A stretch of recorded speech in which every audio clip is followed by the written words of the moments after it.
বনগাঁ শাখা এবার AC local ট্রেনের স্বাদ পাচ্ছে এবং সেই ট্রেনেই আমি রয়েছি এই মুহূর্তে। আমরা দমদম পেরিয়ে গিয়েছি বিধাননগর হয়ে শিয়ালদার পথে এবং এই ট্রেনই কিন্তু আবার ঘুরে আজ কৃষ্ণনগর যাবে, সেটাও একটি নতুন সার্ভিস।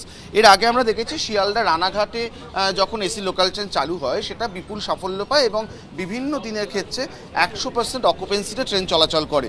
তারপরেই কিন্তু এই সিদ্ধান্ত। একটু আমরা কথা বলবো দু একজন যাত্রীর সঙ্গে যে নিত্যদিনের যাত্রার তো একটা সমস্যা থাকেই, সেই জায়গায় এসি লোকাল ট্রেন কি মনে হচ্ছে, কতটা আপনাদের সুবিধা?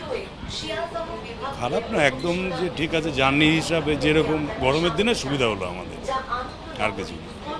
এই গরমের দিনের জন্যই কিন্তু মূলত এই ভাবনা। এবং আমরা আগে দেখেছি মুম্বাই বা চেন্নাই সেখানে সাবারবানে এসি লোকাল ট্রেন প্রচুর সংখ্যায় যাতায়াত করে এবং সেটা কিন্তু অনেকটাই সফল হয় এবং সেই জায়গা থেকেই পরবর্তী সিদ্ধান্ত যে এখানেও চলবে। এবং একটু জেনে নেব যে আপনারা বলছিলেন যে গরমের দিনে যাত্রা একটা কষ্ট থাকে স্বাভাবিক, সেই জায়গায় আপনারা চাইছেন আর একটু বাড়ুক, কি মনে হয়?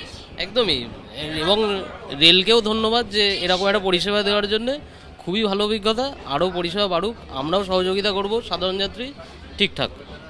রেলকে অনেক অনেক ধন্যবাদ আমাদের তরফ থেকে। এইরকম একটা পরিষেবা বনগাঁ লোকাল কোনোদিনও এসি হতে পারে, এটা আমাদের একটা সত্যিই স্বপ্নের জিনিস।